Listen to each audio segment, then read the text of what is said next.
Howdy folks and welcome. I hope this finds you well. Today I'll be discussing the main story of StarCraft 2 Heart of the Swarm. As we go through this mess of a story, with the irony being it lacks heart, I'll be pointing out certain areas within the gameplay mechanics, visuals, audio, and more to fully understand the game as a complete work, because Heart of the Swarm is not all bad. It just left me with a bitter taste. So, let's get started. If you haven't watched the Wings of Liberty retrospective, I would highly recommend doing so since Heart of the Swarm is the sequel. If you're interested in the StarCraft Universe, check out the links down below. Wings of Liberty ends on a cliffhanger.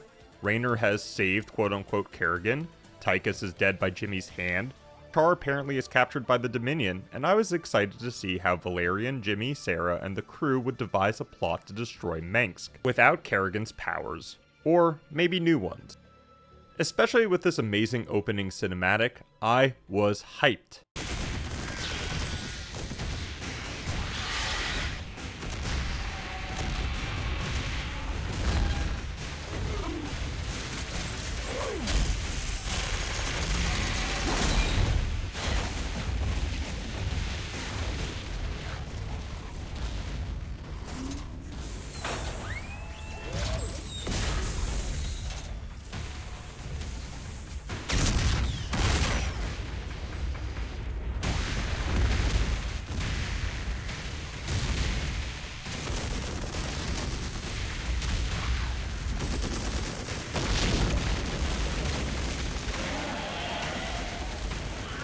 Like, give me a frickin' break of the StarCraft bar. This is insane on all fronts. The music, the visuals, the pure carnage of what a Zerg invasion looks like. One thing Heart of the Swarm does so well is the cinematics or short movies. This one sets it up perfectly. What a beautiful, chaotic way to start a game. And then this. We get a prologue blurb telling us the rundown of the last couple months the player has been MIA. Kerrigan is in some sort of secret facility, and Jimmy is playing the concerned father role, which is weird considering he also wants to date Kerrigan. Open the door, son. Valerian's orders, sir. No visiting. Open the door.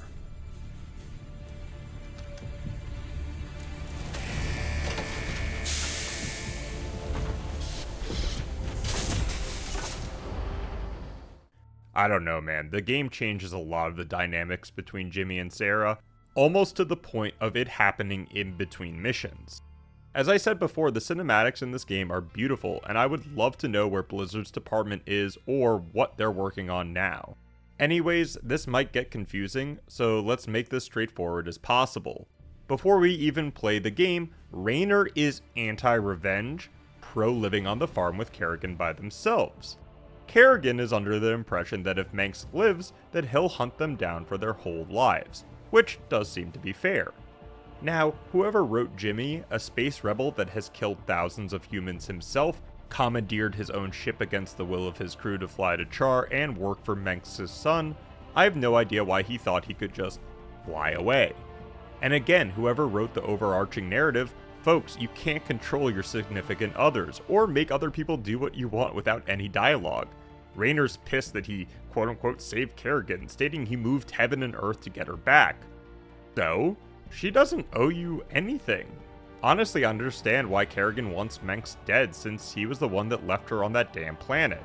Also, we'll get to that, since I have some questions. If you remember from Wings of Liberty, I praised the pacing of the game and how they introduced Jimmy and his small crew, then showed their rise to power. This time around, they're playing the player like I was 7, starting this franchise for the first time. It was an odd choice to have the AI literally telling us what the hatchery does, what drones do. A drone? Are you really asking me to take control of a Zerg mind? Do you know what could happen? All the test subjects are in a secure environment. A hatchery is the central structure of a Zerg base. It spreads creep so that other structures can be built. I guess you could argue this is for Kerrigan since she doesn't remember certain things during her time as Queen of Blades, but I didn't resonate with how they started the level. I did, however, like how they continued it. The spawning pool allows the hatchery to turn larvae into Zerglings. You know this is going to end badly, right? Kerrigan creates a spawning pool and then has this quip, which is odd since Kerrigan, you control them. It's not like they're feral broods right now. We break out of confinement and try to release more of the poor zerglings that have been experimented on. Blizzard did learn from what worked in Wings of Liberty, expanding levels, multiple objectives, multiple enemy types, and of course, the spectacle. I really enjoyed the prison break, and another interesting thing is that Kerrigan doesn't kill anyone. Valerian was pretty smart to set up all these autonomous robots and gas protection. We wreak havoc on the sublevel and get these lines. The Zerg have overrun the sublevel. You're lucky no one was killed, Kerrigan. Luck had nothing to do with it. And maybe now, you understand how dangerous the Zerg are. I'll send them back to their pens. I appreciate that. I'm opening your cell right now, if you'd like to join me. And perhaps next time you can make your point without destroying half the facility? Wait, so do you have control and didn't kill everyone, or are you saying it's luck of the draw? Kerrigan goes back and forth with this.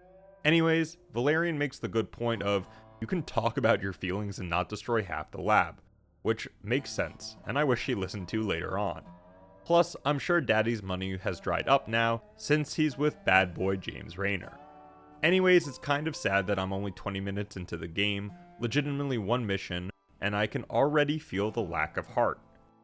All my education and writing tells me not to do this so quickly into the video, but I can't help myself from starting the slow death chant of, this game's story is flawed. One of the main reasons why I absolutely adored Wings of Liberty is that it kept referencing how the world felt lived in, the characters progressing naturally albeit some odd deviations, not the last time I'll be saying that, and a ton of other interpersonal moments that elevated Wings of Liberty from a great gameplay RTS to an actual great sequel for the story as well. I admired that Kerrigan even asked about Tychus because, wow, we spent the whole last game with that guy. And if you think about it, Tychus knew his fate from the beginning and still tried to help Jimmy in some capacity. That's pretty freaking deep, and it's important to look at introspectively, or how it should affect Jimmy. Oh wait, it doesn't. Yeah, this is the start of Heart of the Swarm missing the mark on what made Wings of Liberty so good.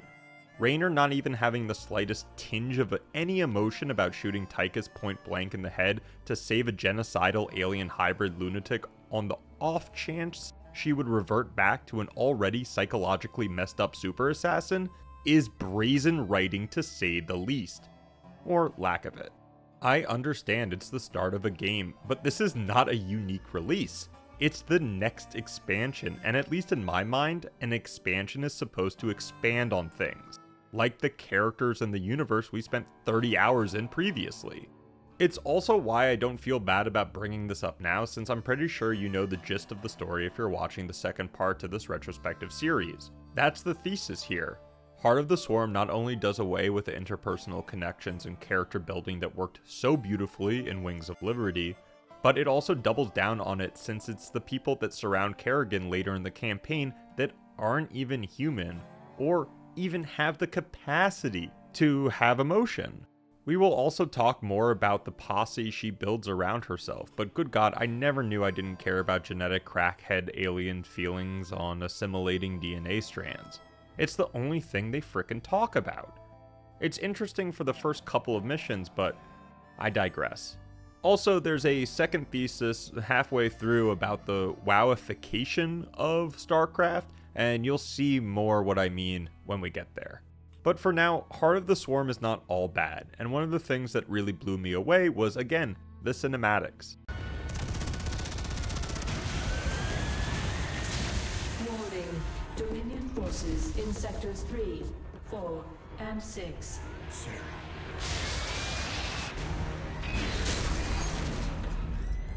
All personnel must evacuate. This is Nova. Begin your sweep. Find Kerrigan. Bravo team, acknowledge.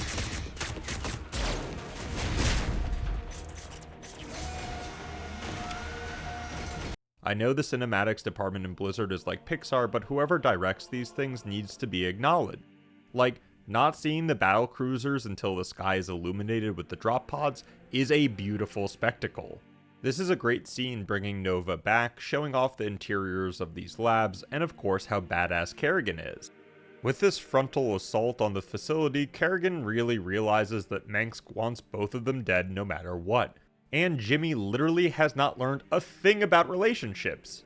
I get they try to make a rapport between Kerrigan and Jimmy, even if they were only like on 4 missions, and I know. Thank you to the person that kindly said there are books on their relationship, so I guess you can check those out. But I will say not showing any of that in the main story of your game of a major franchise is kind of disheartening. Get it together, darling. Bravo team, come in. Right there, Bravo.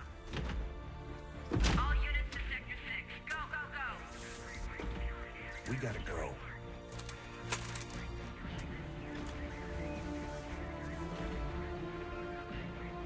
It's been a long time. Like riding a bike.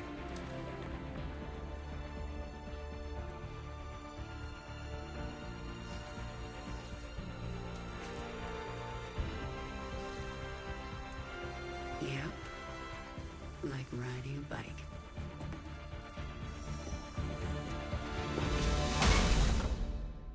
Now, if you haven't noticed, this is basically a tutorial mission for Kerrigan, which isn't bad.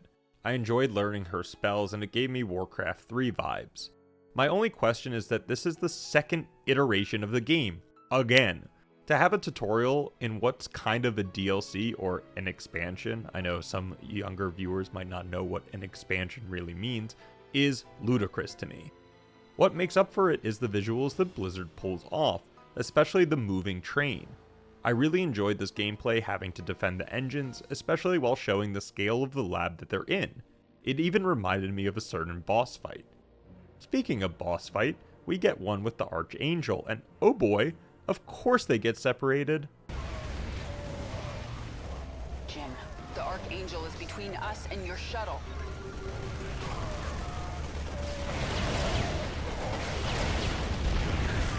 Jim! Damn it. Sarah, I'll find another way to you. Well, you better hurry, or I'll kill this thing without you. I would be hypocritical if I didn't mention that I wanted more from the basic grab resources and build up armies scenario of the originals, and Wings of Liberty did that okay, without feeling repetitive, so I can't fault them for trying out this boss mechanic. It's not like we fight a lot of them anyways. Hurry up, Jim. I think another wave is incoming. Sarah, I'm cut off. I can't get to your location. Take my ship and go. We just found each other again. I am not leaving you behind. Raynor, Kerrigan, I'm on the Hyperion. We're setting course for the rendezvous. What is your status? Kerrigan is taking my dropship. I need extraction. I understand, and I'm sending a team for you. Do not screw this up, Valerian. Kerrigan, I'll see you at the rendezvous. And I'm sorry I didn't listen to you sooner. It's too late for apologies, Valerian. Jim, I'll take your ship. But if you get yourself killed, you're in huge trouble. So, the lovers get separated and Jimmy meets another one of his ghost friends. I guess we helped Tosh canonically. I just dislike the fact that no one recorded that for Kerrigan, since she thinks that they just left Raynor down there. And then her response. It's like a teenage Darth Vader. Like, you left him there too, and you were the closest to him. And yes, Kerrigan, I understand that people that were there were experimenting on you and kind of jailed you, but that was with Jim. Going all solo to find Jimmy doesn't make sense unless the context is her hero's journey, which we get spoon-fed to us. I guess it just felt a bit rushed to get Kerrigan here, almost as if the ending of Wings of Liberty was not really intended. Where's Jim? We couldn't get him out. Valerian. You left him behind! Stand down! Let him go, Kerrigan. Valerian is helping us. There is no us.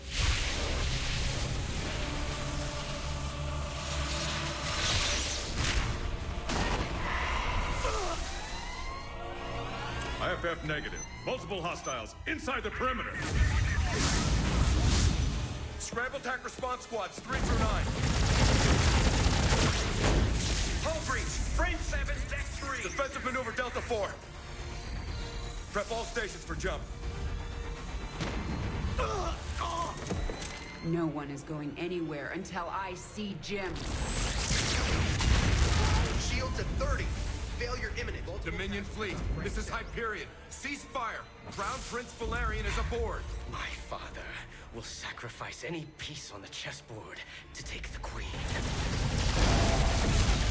We have to jump now. We'll lead them away and circle back for Jim.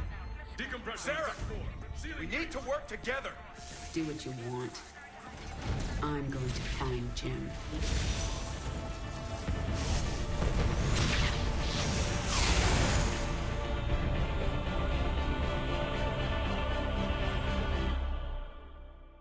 Kerrigan enlists Noctool, a brood mother on the planet, and goes back to controlling Zerg within the first 10 minutes of the game. Maybe we should have gotten a ghost game. This is just the basics of the Zerg, teaching you to build a couple of hatcheries, always have something for Terran attacks, yada yada. One thing I don't know how to feel about, or I guess I don't have strong feelings on, is that when Kerrigan dies, she respawns in like 60 seconds. Not to be back in my day we had to reload, but it was kind of like, if she dies, I'll get her back, no problem sort of mentality. It was very satisfying to destroy Terran bases with Zerglings and creep spread. Oh my god. This is either so rushed for Kerrigan to have a change of heart about whether or not she likes the Zerg, or they knew they messed up with her healing the Zergness in the last game and had to find a way around it. Regardless, it creates a bad taste in my mouth since I absolutely adored Wings of Liberty and what the ending meant. It would have been great to see how Jimmy, Kerrigan, and the ragtag team could have gone after Mengsk. What we have in this game is like a side plot made by the AI version of Blizzard's writing team. And again, it's also Blizzard's cinematic team that keeps me in this game. What a poignant shot.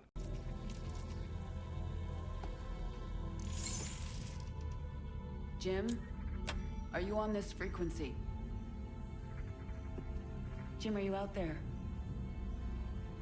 I'm at the rendezvous. It's all clear here. I've been thinking about what you said.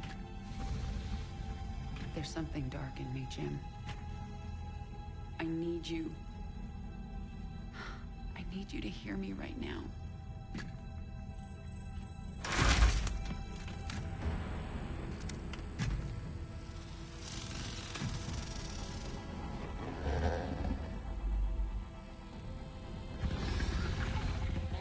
We interrupt your regularly scheduled programming to bring you this news. Notorious rebel Jim Raynor was captured in a daring raid yesterday.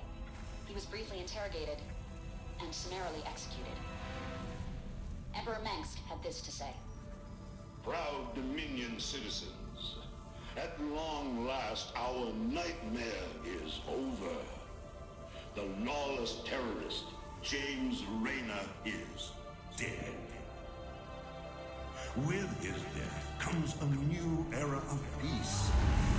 The Protoss have retreated from our dominion, and the Zerg threat has Been removed. Their swarm is shattered and leaderless. Soon, we will eradicate every last Zerg on Char. In short, we have won. Our peace and security is assured.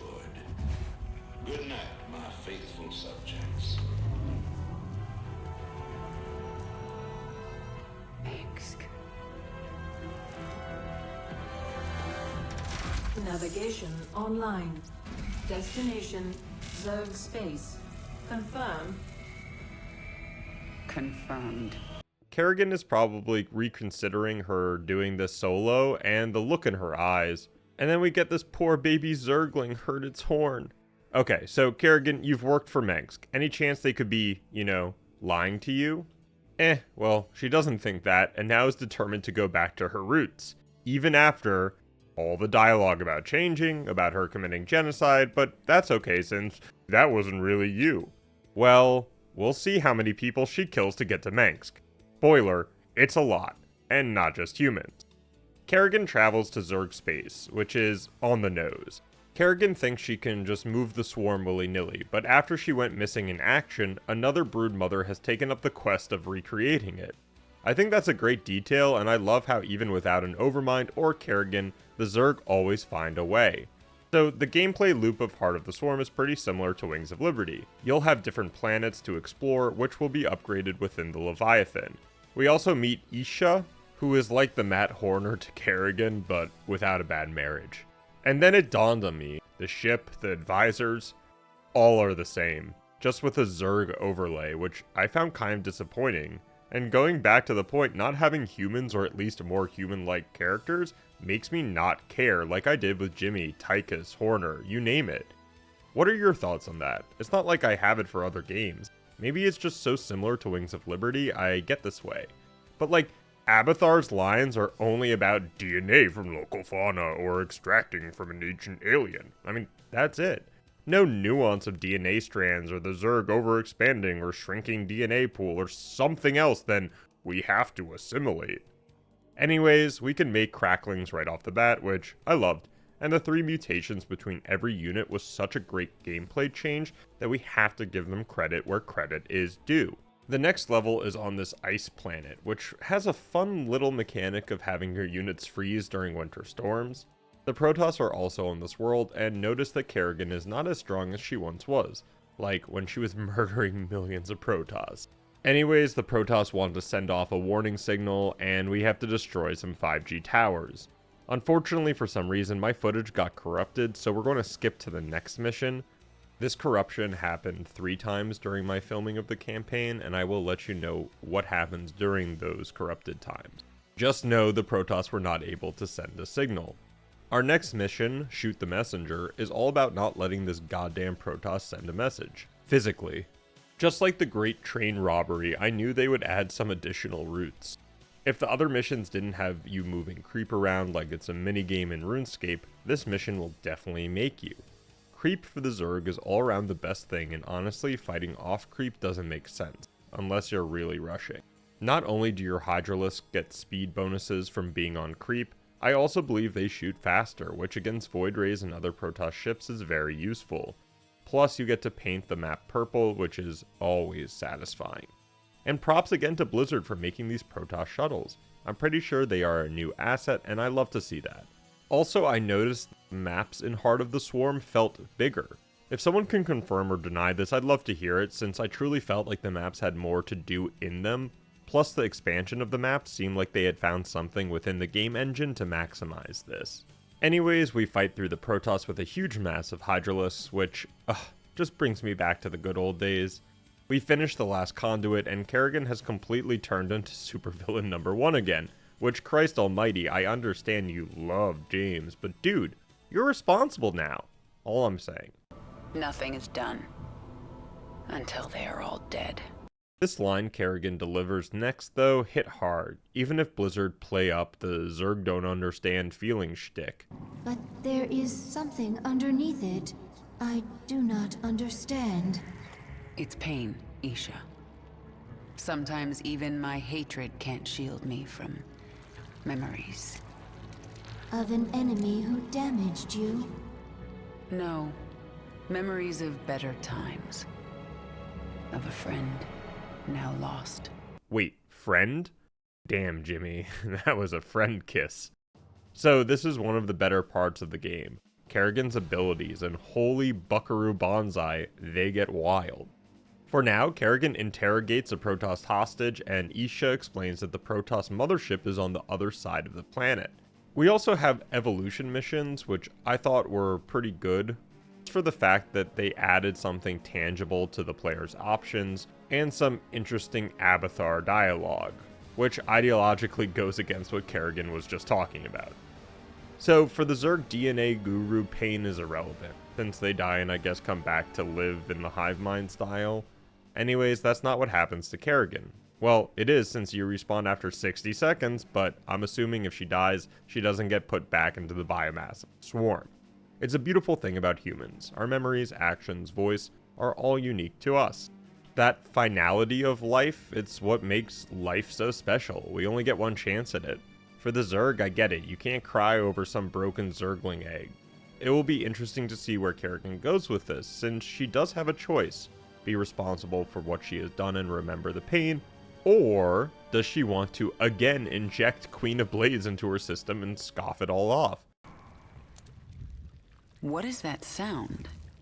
Failed experiments. Reverting to biomass. Slow process. At least put them out of their misery first. Wasted effort. Creatures will die soon. Pain irrelevant. Time will tell. Our next mission is Enemy Within, and it's honestly pretty awesome. I'm sure that that's against the Geneva Convention, though. I'm sorry. For what? Slaughtering my people? For what I must do to you. Your friends on that ship can sense you. They know they left one behind. No. But they can't warp you to their ship, because I'm blocking them. No! No! But if I drop the veil... Do not warp me in, Templar! Do not! You let the other Protoss take her? She will be their death. And goddamn, that's badass. So Kerrigan infects the Protoss with some sort of parasite, and we go Ridley Scott's Aliens on the ship. What I enjoyed about this mission, other than growing a parasitic Zerg organism to full mass, was how we got a look inside the Protoss ship. Blizzard did a very good job within the interior designs of all three games, which elevates the missions tenfold. I also was questioning how good the Protoss are if they're just harvesting biomass from different planets. Like, what makes that any different from the consumption of the Terran Zerg? Anyways, we kill every Protoss on the ship, but somehow get disconnected from our comms. This leads to the biggest Chekhov's flying Protoss ship with Zerg infestation I've ever seen, and a directive to kill the Protoss? Where have I seen this before? My queen, can you hear me? We are alone.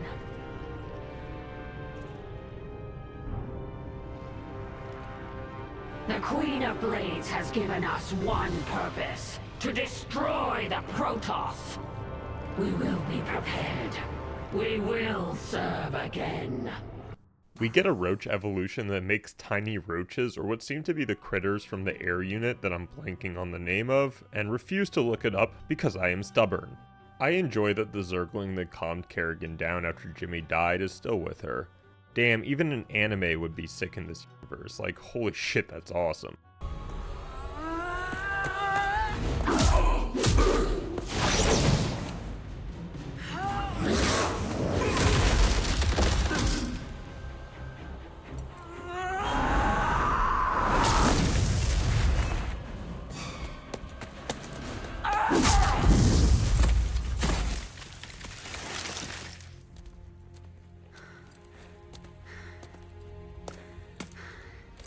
What do you want?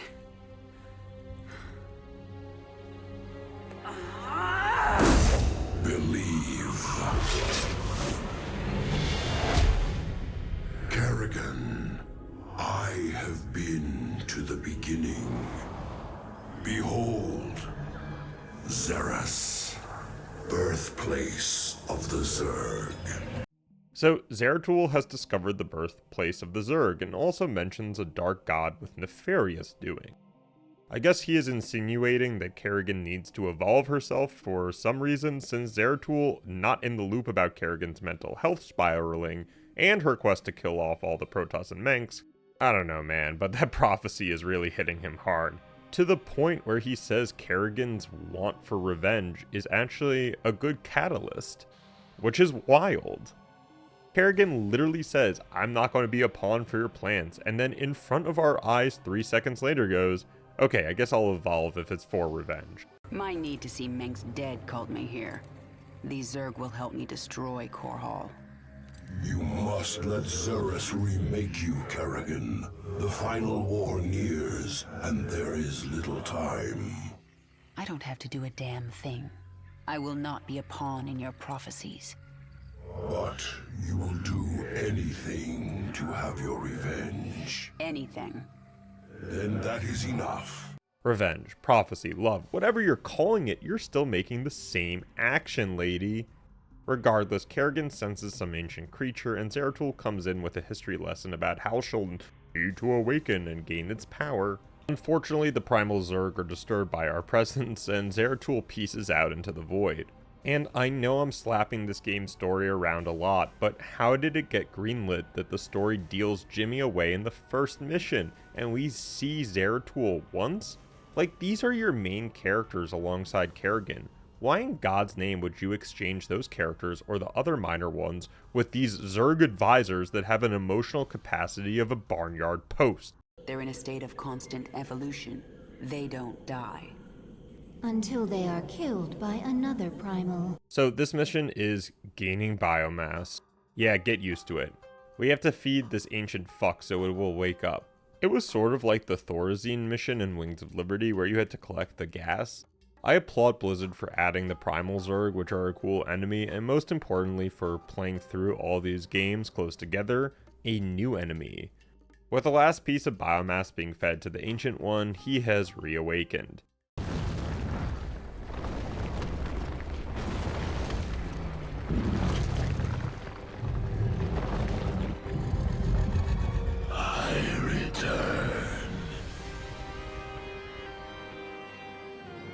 Ancient One, I am here for the power of Xeris. I will sacrifice anything to achieve my goal. You will help me. I only could think of the Majestic from American Dad, and it's one of my favorite songs. I don't know why. Fallen Zarnaga, who came to Xeris long ago. He forged the Zerg into a weapon and took them away. Yet, some of us were hidden, overlooked. We multiplied. We remain pure. Well, race purity was not on my bingo card for Heart of the Swarm. So this ancient being remembers when Amon or the Dark One first came to Xeris and genetically altered everyone, but the Primal Zerg, or I guess he left them. Whatever. I also like the dialogue you can get by talking to Isha after the mission, since she's kind of confused about why Kerrigan wanted to wake up the being that's more powerful than her. It's called a gamble. It's something Terrans do when their instincts tell them the time is right. I see. Just as when the Terran James Raynor came to Char to return you to your original form. Yes, just like that. The thing about gambles, Isha, is that sometimes you lose. Kerrigan's response is great, and I wish they played more into the dichotomy of human ingenuity, or as I like to put it, gusto. And the Zerg Swarm hive mind mentality of calculating risk, or that's how I view it. You can also ask the Ancient One about why the Swarm are corrupted or how it was done, which again, great backstory and much needed since I don't even think Amon's name is spoken in Wings of Liberty, but I'm sure someone will say I'm wrong on that. I honestly think it was just the Dark One from the Protoss mission. Anyways, the Ancient One tells us Amon can steal essence, which I assume is like DNA mixology that Abathur does. He also drops this little fact that the Overmind was the corruption and that any Zerg following the Swarm is a slave, which, damn, there's some deep-seated race-based bias going on here. And then, just like that, Kerrigan chooses to go into a primordial slime pit to change herself back. You have come to this place, seeking power. Power to kill Mengsk. Tell me what I must do. The power is more ancient even than I. It comes at great cost. What will you sacrifice to have your revenge? Everything. You must feel the power. It calls to you. Go to it. Wow. Kind of bullshit if you ask me. Why do I say bullshit? Because any major change for a character in a book, TV show, movie, game is a big deal, right? And then for it to be reversed and Kerrigan not even trying to control the Swarm with what she has, since she does control a lot of Zerg already, is kind of wild. I understand the Swarm is broken without the Overmind, and to a further extent the Queen of Blades. But this would have been in my mind the perfect way to show the struggle of wanting revenge, but also realizing that she can't go back to that form. Well, we'll see later on, but the writers chose the two worst outcomes. She transforms back and then there's no repercussions. It would be like Odysseus trying to get back to his home and then deciding, no wait, I want to fight another war and be gone for 6 more years. We get it, my anger is going to protect me like some World of Warcraft in-game cutscene, and we're supposed to support this? We also get to the thesis of the whole video 4,000 words into it, but it gets worse from here. World of Warcraft has its own style, and it has to pander to a wider audience. I would argue that StarCraft, Brood War, and even Wings of Liberty catered to a more niche crowd that enjoyed the nittier and grittier aspects of the Koprulu sector because of the small details and interesting character dynamics within the universe itself. What this game is turning into is a power struggle of quote-unquote good and quote-unquote evil, even if Kerrigan isn't black and white. This gets to the point where, I kid you not, we have a Harry Potter wand battle that made me want to gag, but I'm jumping the gun. All I want to point out is that the third transformation is too much for someone that's played each game. It's a cop-out and not interesting from a character development standpoint. I also want to hear what you think of this and the thought of the WoWification of StarCraft. Unfortunately, this is the second clip that got corrupted, and of course it has Kerrigan coming out of that genetic goop. But we do have Abathar gleaming from viscous opening to slimy underbelly because the DNA sequencing apparently is top-notch for Kerrigan. Genetic strands different, restructured from base level up. Stronger than Queen of Blades. Sequences complex but clean. Completely different at core. Yes, I am different. I am my own master. When the Zelnaga artifact made me human again, it cleansed me of Amon's influence. And that allowed me to become something greater. Must take sample. Study new sequences. Don't even try, Abathar. What I am now is beyond your comprehension. Now I get it, she's rid of Amon's influence and is more of a pure Zerg. Doesn't change my thoughts on the multiple transformations. But I do want to say that without the directive within her, she might have more sway on her own actions. But with that comes responsibility, which, well, we'll get there. In all the hubbub, I forgot that we're at war with the Primal Zerg tribes. This was pretty awesome, and I enjoyed seeing the Primal Zerg bosses. This is one of the ways that they've added on to the mystique, and I guess you can call it that, not just with the mission, but with the map design. Making transitions between the mission area and the boss arenas was really cool. And honestly, playing Kerrigan with spells and an upgrade system made me feel like I was in Warcraft 3, and I promise that will be soon. I just don't know if I should play the remastered or not. Any thoughts? Each has sent most of its pack against your swarm, leaving themselves vulnerable. Isha, defend the Leviathan. I will deal with the pack leaders myself. Regardless, we killed the last Primal Zerg, and lo and behold, it's a double cross. Your essence overflows with power. I thirst. You will feed my evolution, the first in millennia.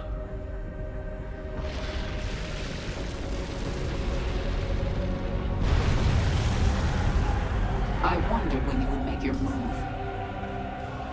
No allegiance but to self.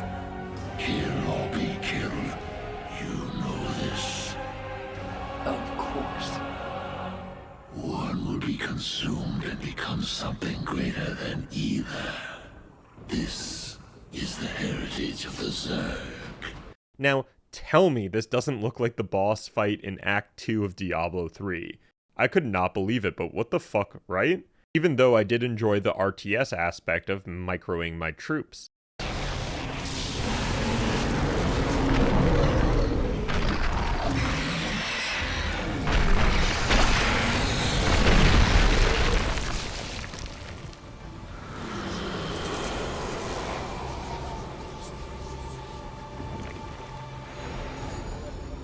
And again, we have to give Blizzard props where it's due.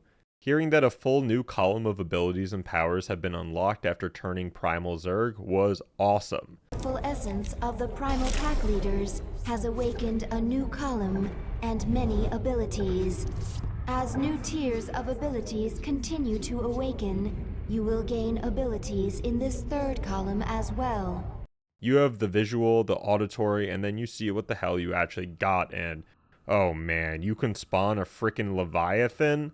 Sorry, I'm cursing a lot, it's just so sick.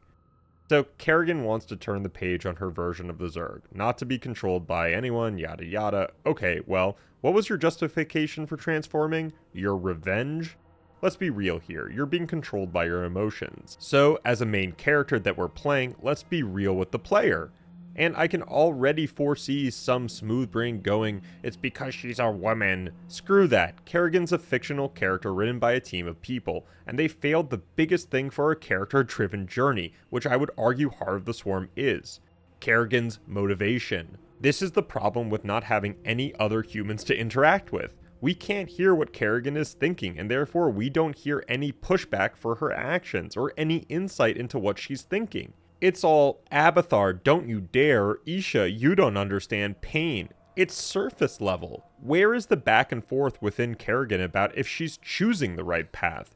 What about being introspective for the player to at least get some semblance of a conflict within the character herself? I'm sorry I'm going into this so much, but after Wings of Liberty, which was so focused on the progression of Jimmy, albeit odd progression of the character, that I'm stunned we got this. Like, the answers Kerrigan gets are just black and white. Did you know the Ancient One was going to attack me? Of course I did. He's Zerg. End of conversation. I mean, Christ, Abathar's dialogue is only about genetics, not like with Swan having to defend Jimmy to the rest of the crew when they start working for Valerian. Okay, we're done with the character insight. Next mission is on Char. The Dominion sure made themselves at home while I was gone. Once I've reclaimed my forces, General Warfield is getting evicted. And I love this. Going back to the most consequential planet in the universe, or one of them at least. Again, the visuals are pretty awesome from the Leviathan ship. To see this Dominion setup on Char goes to show how much of an impact Jimmy and friends had.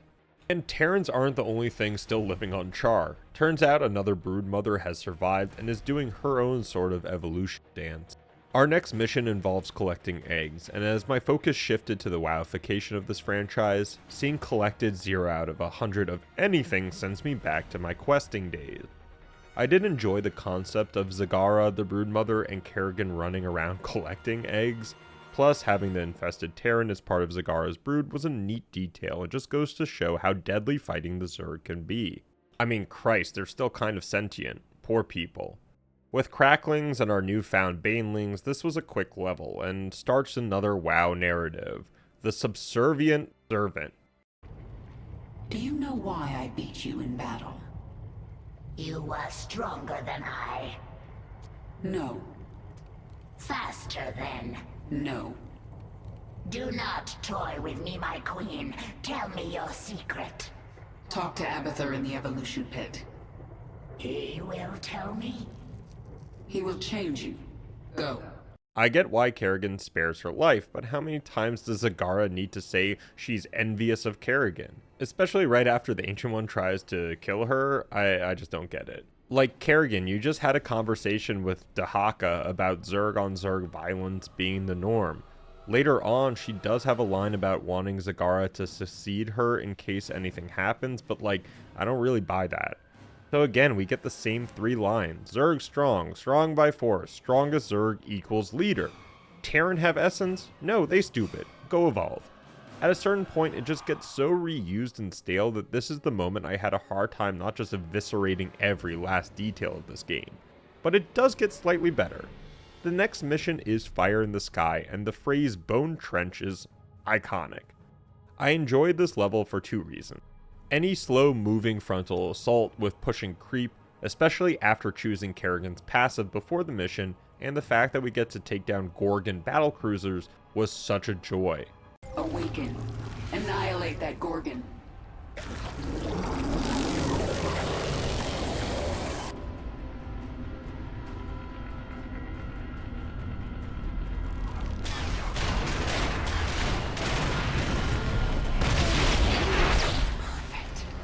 This is the beginning of the end, Warfield.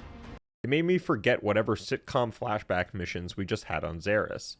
We get past the Terran nuclear devices and get this cutscene. Damn, Warfield, I don't think you deserve to go down like this. Lieutenant, get the wounded to those shuttles. We're almost there. Should I send a team to get you? I'm fine, Lieutenant. Just see to those wounded. I'll get out another way.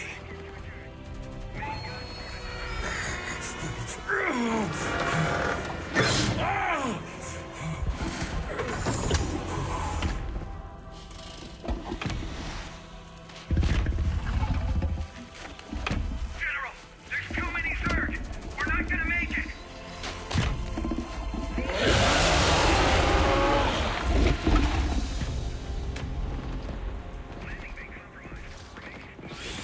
Kerrigan, you listen to me. I have 3 shuttles packed with men too injured to ever be a threat to you. Husbands, fathers, you let those shuttles go. You hear me? General, we're surrounded. There's no way out. You bitch.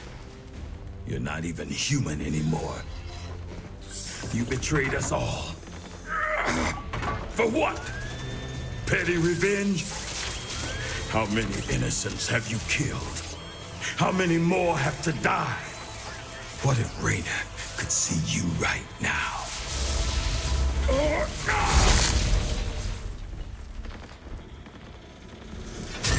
General, we're surrounded. We're not gonna make it. My position.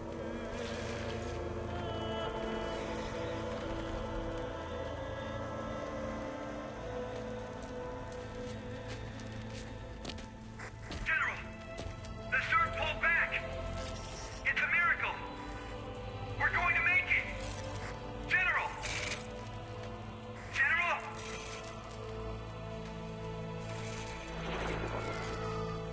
Oh my Christ, nuance? Character building? Warfield is right though, all of this, everything for revenge. Manx needs to die, but good God, at what cost? To save those fathers, sons, just then, think about what invading Core Hall will do.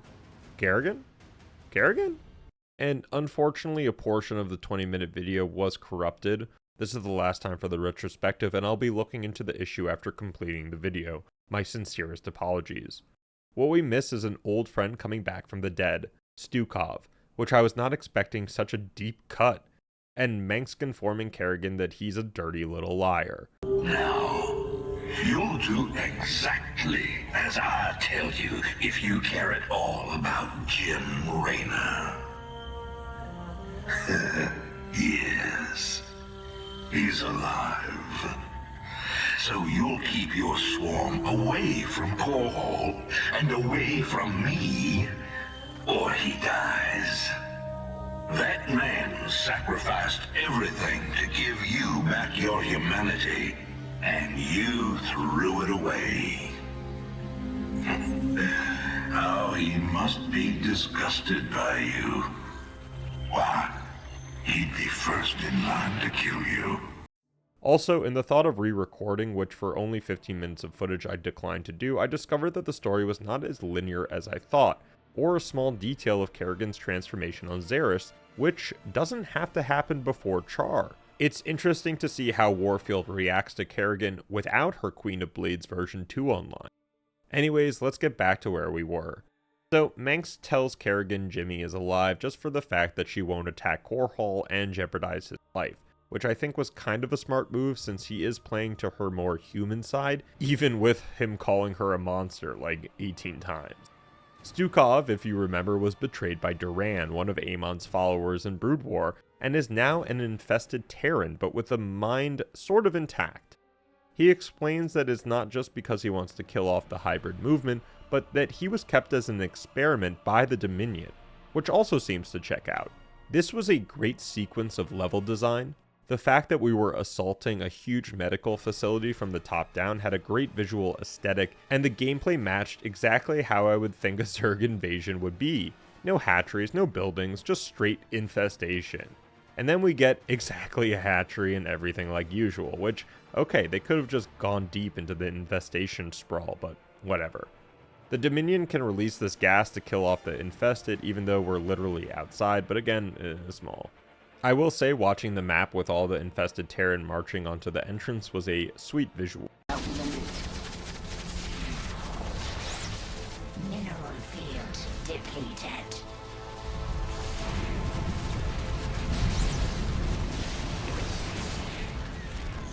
My queen, the swarm is ready to enter the laboratory at your command. Good. It's time we found out what's waiting inside. I have been contacted by another brood mother. Ryloth has been keeping her large brood out of the conflict. She is impressed with you and wishes to bring her brood back into the swarm. Brood Mother Ryloth, hear me. Take your brood to Jontor 2. This is where the Dominion manufactures their newest ships. Destroy that world for the swarm. It shall be done, my queen. After our successful push through, we're met with two interesting dialogues. One about another brood mother wanting to come into the fray, and instead Kerrigan sends her to a specific Dominion world, one that produces all their new ships. I truly enjoyed this detail since I wouldn't think all the production would be on Core Hull. It just shows how good of a tactician Kerrigan is, that she plays both the numbers game and the analytical one too. We also get a dialogue from Stukov about Dr. Narud, that German scientist guy from the first game. What did I say? Never trust a German scientist that works for a shady biomedical firm? Skyger Station, the Dominion's secret weapons lab. This is the heart that makes hybrid breeding program. Tell me about the hybrid. Zerg and Protoss DNA combined. Something that should not be possible.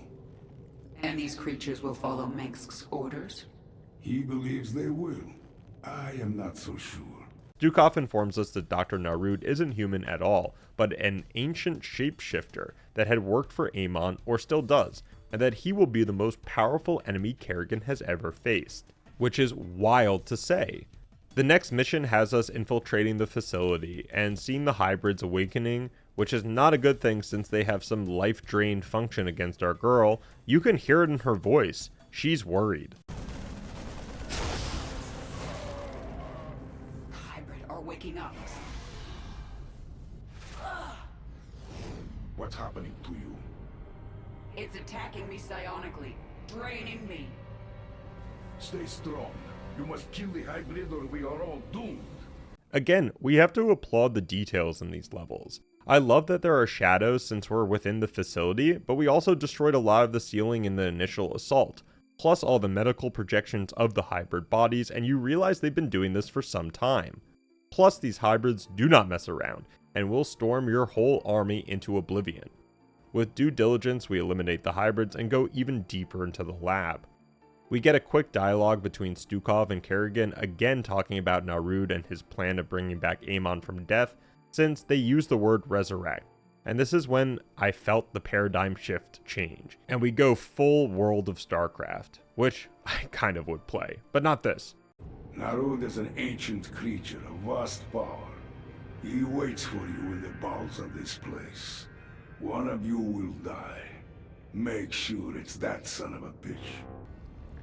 Why would Narud build this lab on top of a Xel'Naga temple? You know nothing of the Xel'Naga.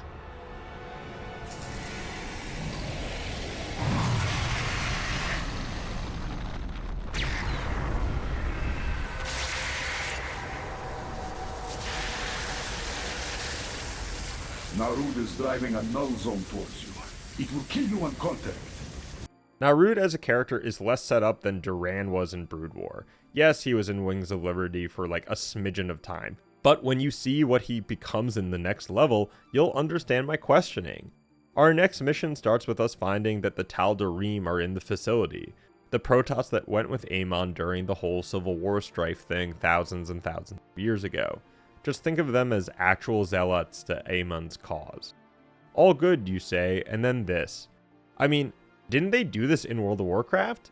This is some Harry Potter shit right here, and honestly, I have no idea where this came from. Like, Kerrigan being able to channel lightning energy for 20 minutes?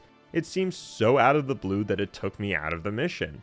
Plus, the bar on the top of the screen makes it like we're playing Street Fighter. We destroy the final temple and get this cutscene.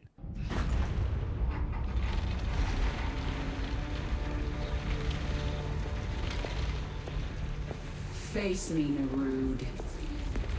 It's over. It is only beginning. Amon whispered of this from the stars.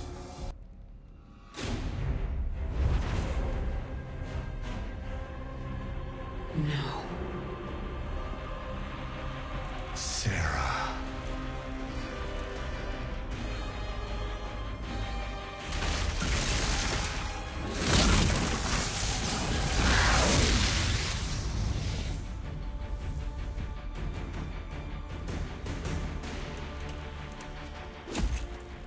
No.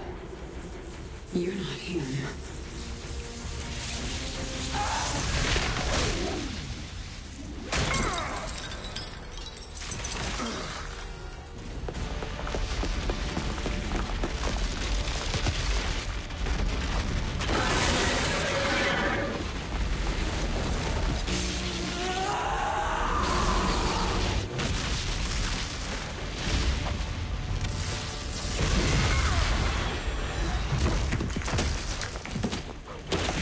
You are not Jim!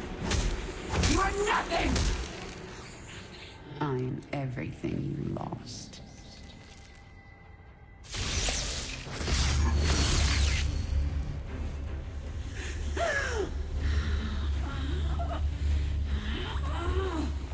I am everything you never had.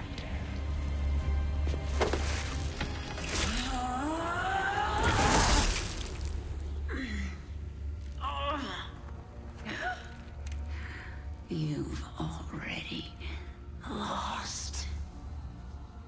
Amon lives. You will see him soon. Like, what are we even doing here? Even though that was certified badass. So, Amon lives, Kerrigan still has a soft spot for Jimmy, and somehow a Nidus worm can be called in like Dune. I don't know, man, that cutscene could have easily been in Warcraft 4, the search for more money. Kerrigan wakes up in the spawning pool trying to recover from the side blade to the stomach, and I guess she's rubbed off on her broodmother friend. It's just weird at this point, like I don't really care about Zagara and her will to be better or her thinking of the bigger picture. The Overmind knew one thing, those Cerebrits did not talk that much. Enough.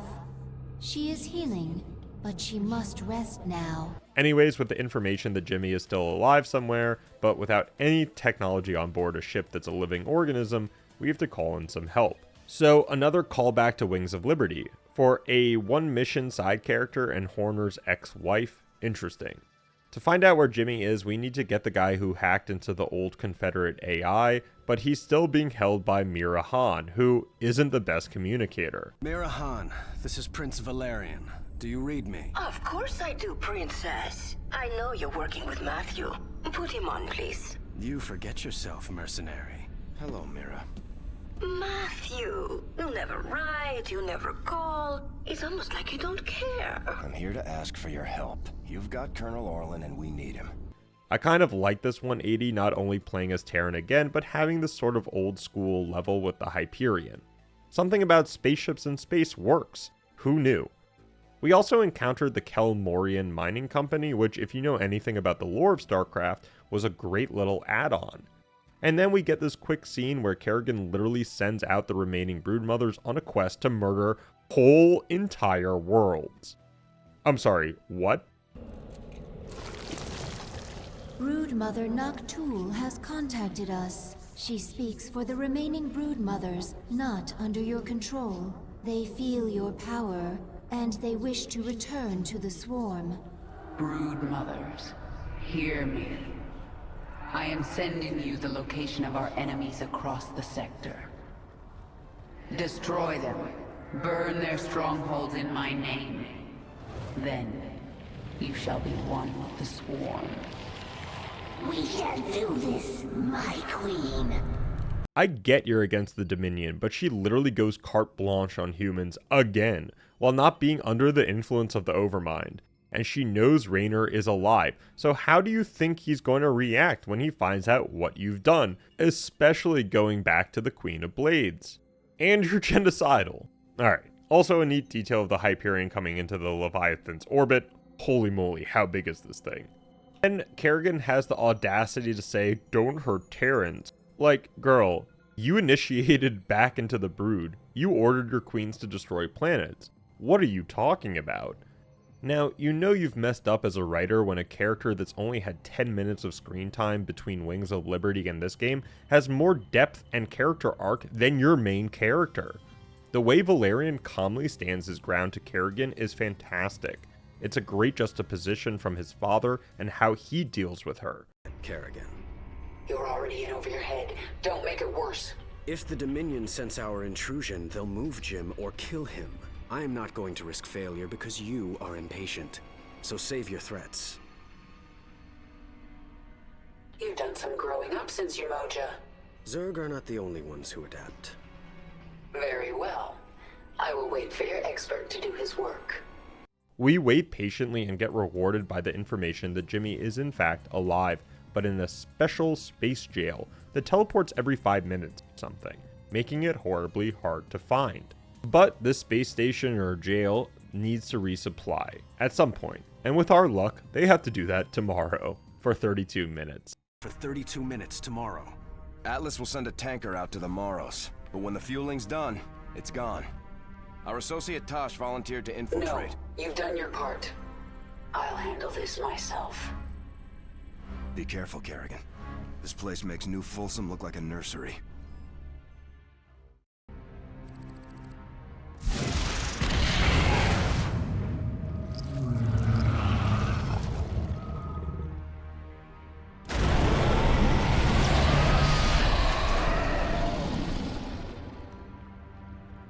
I'm in.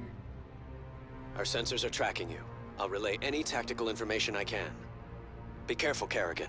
My father will have made every precaution to ensure no one reaches Commander Raynor. What an entrance. This mission reminded me a lot of the original StarCraft with the level design. Something about labs and jails in a universe just gets me. Anyways, we lay waste to the facility. No one is stopping this reunion.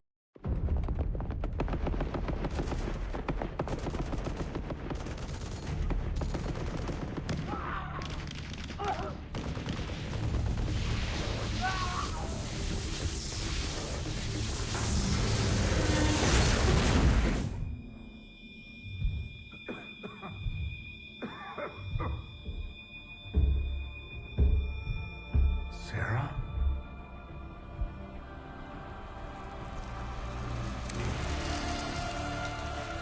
No. I had to get you out. What have you done? What I had to. Tell that to Phoenix. Tell it to the millions you butchered. You swore you'd kill the Queen of Blades. You were the only one who ever believed in me. Do you still believe in me?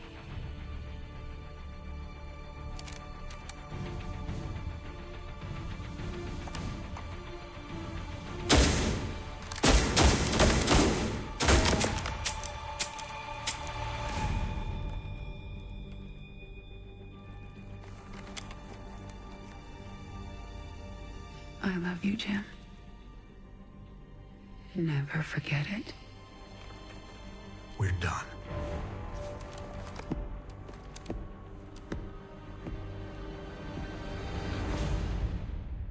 Yeah, bud, not only did you lose your best friend trying to save Kerrigan just a month ago, but she changed back into the literal thing that killed your other friends too.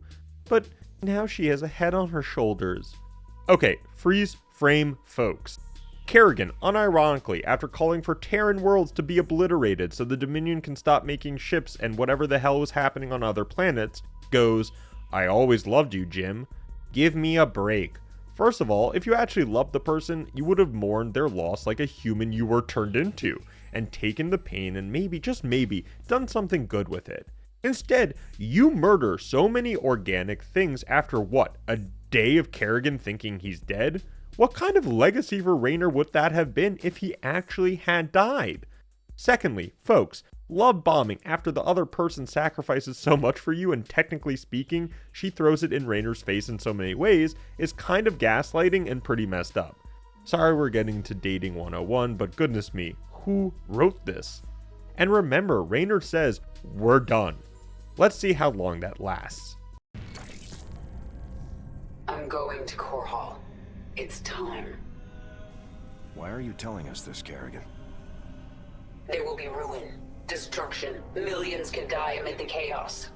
Valerian, your people will need a leader. You're right, Kerrigan. They will. If I'm to be that leader, I'll ask only one thing of you. Bring your swarm down outside the city. That will give us time to evacuate. Core Hall is going to be the most difficult battle of my life, and you're asking me to make it harder.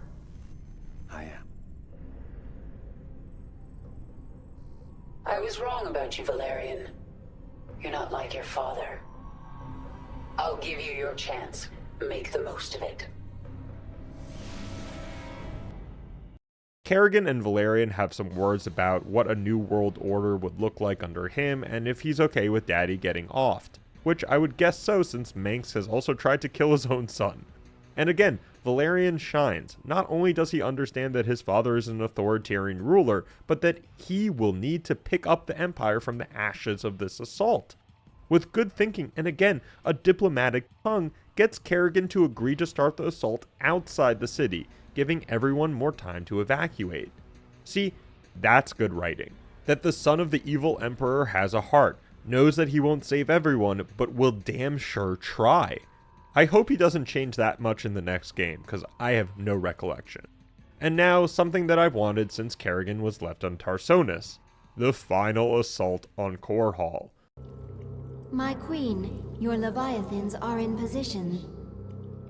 Unleash the swarm. We will lose countless drop pods in the opening moments. We're sending millions. Even if only a fraction gets through, it'll still be more than enough to take out these orbital defenses from the ground. So, of course, Arcturus isn't going down easily, and he unveils the Side Destroyer, pretty much an upgraded version of the one from the original StarCraft. This is Dahaka's time to shine, since, being a primal Zerg, he has no psi energy, or at least that's what I think is going on. The swarm is going to be torn apart. We have to shut down this field now.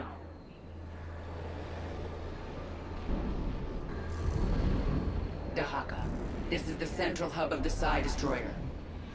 We're going to bring it offline permanently.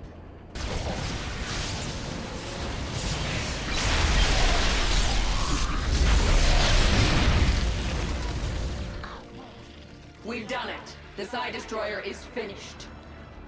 Zagara, report. We are pushing the Dominion into the Imperial sector now. Was that your last card, Mengsk? It wasn't good enough. With the Side Destroyer terminated, Kerrigan wants to continue the assault, but unfortunately the evacuations have been slower than anticipated. Plus, Kerrigan rightfully elaborates that Arcturus will see the pattern of not killing civilian areas and use it to his advantage, which I would have loved to see that reaction since he thinks of her as a monster. Regardless, look who shows up, and Kerrigan pulls a 180. Like, have some conviction, Kerrigan. Either you want to spare life or you don't. Don't let your ex, who also has killed a fair bit of people, influence you. Anyways, we start our final assault on the palace, which, great touch for bringing down a fascist fuck. They always live in palaces. I sense. No, it can't be. My queen, a Terran battlecruiser is inbound on your location. There's something familiar about Jim? Let's finish the job. I didn't think you would come back. We're both tied up in whatever happens here today. We do it together. Wait, what? I'm sorry, what? What part of I'm done and shooting a wall like yesterday has changed you into what's the job? Let's finish the job. Come on, if you really wanted them to get back together for the final fight, have some goddamn dialogue about the horribly complicated last month or so, and have Rainer say, I don't agree with what you did, but let's finish Mengsk off. This 11th hour heroism puke doesn't play well, and for two characters that have gone through legitimate hell, it feels like nothing actually affects them.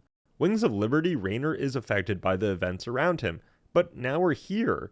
It felt not only forced, but not set up in any way that made me feel good about what was going on. Like, what are they going to do? Kiss over Mengsk's dead body? No, guys, right? Right? Well, for a final level, I did enjoy spreading creep around the capital city and seeing other broods coming in from the wings. It just shows the scale of the invasion so well. Stukov, your path is clear. Understood. Let's finish this. The swarm conquers all. The dominion of man is stronger than you. We will see your ashes spread to the wind. Men, stop the Queen of Blades for humanity. And finally, we get our confrontation almost 15 years in the making at the time. What an amazing visual, and again, StarCraft cinematic team are #1 in my eyes.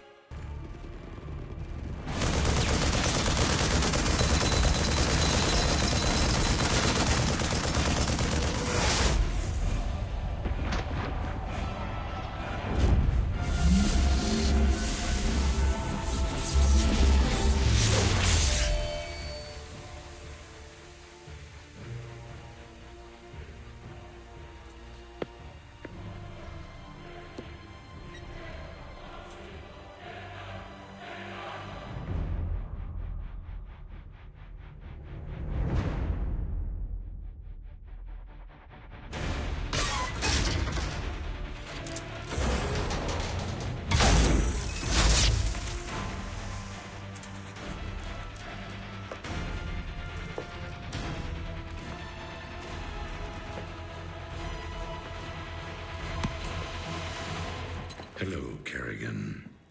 I've been waiting for you. Okay, that's certified badass. You haven't tried to escape. Escape?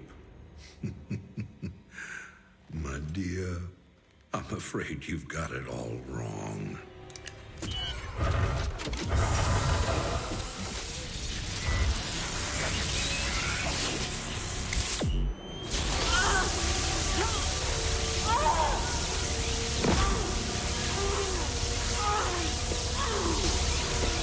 Clearly, you are my greatest failure. Now, at long last, you will die.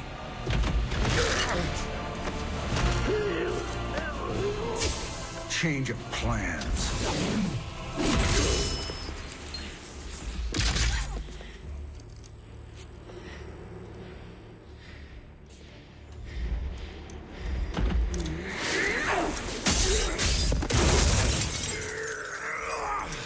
Okay, girl, even more badass. Never suffer enough for all the lives you ruined, Arcturus. I made you into a monster, Kerrigan. You made us all into monsters.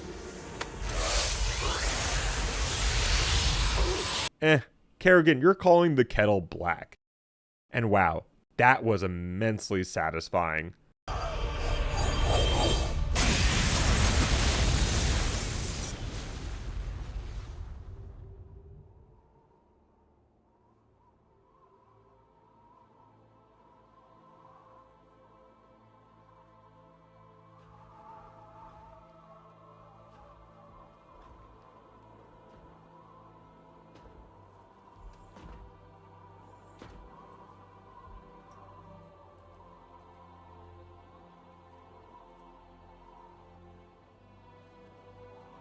Thank you, Jim. For everything.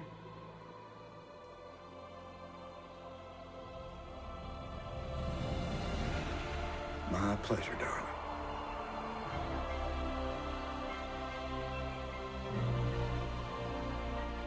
I'm sorry, what? What is going on? Is this Mary Poppins? Are you kidding me? What do you mean it was always a pleasure? Am I taking crazy pills?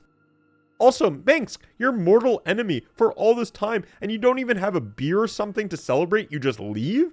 And all the, I love you. For what? Manipulation, it seems. Holy shit, I even posted on my community page about how batshit insane this ending was. And you know I'm riled up since I'm writing curse words and keeping them in through multiple edits. This was the stupidest visual ending I've ever seen. Oh, how are we going to end it? I guess she could just fly up now to the Leviathan. Not even a Lord of the Rings rip that she goes, I love you, Jim, and then jumps out of the window for a Mutalisk to catch her or something like that. For Christ's sake, she rode a Nidus worm against the shapeshifter. And what, she just learned to fly? Psionic powers? Then why not fly to the Manx's room and just kill him? Ugh. We do get this final bit about her true enemy, and I'll just play it out to catch my breath. So, with those last lines about having to lose everything, Kerrigan, that was your choice. If Amon truly wants to kill off all life, then why take on the burden of stopping him when you have the love of your life right there? She is choosing this path, and even funnier is she was all, no prophecy for me, when Zeratul was talking to her. Kerrigan does so many 180s and conflicting choices that her character felt off to say the least, and I don't understand her reasoning for any of this. I know I've said it a bunch, but not having a quote-unquote human characters with actual emotions and interactions created a main story that had no cohesion, no intimacy, if you could call it that. I'm so disappointed in that Mary Poppins ending and Kerrigan's search for Amon. Plus, it's like she's a drug addict or something saying, I'll get off the swarm, I swear, and then literally goes back to it the next day. I know it's hard to hold a series or franchise so well for so many years, but come on!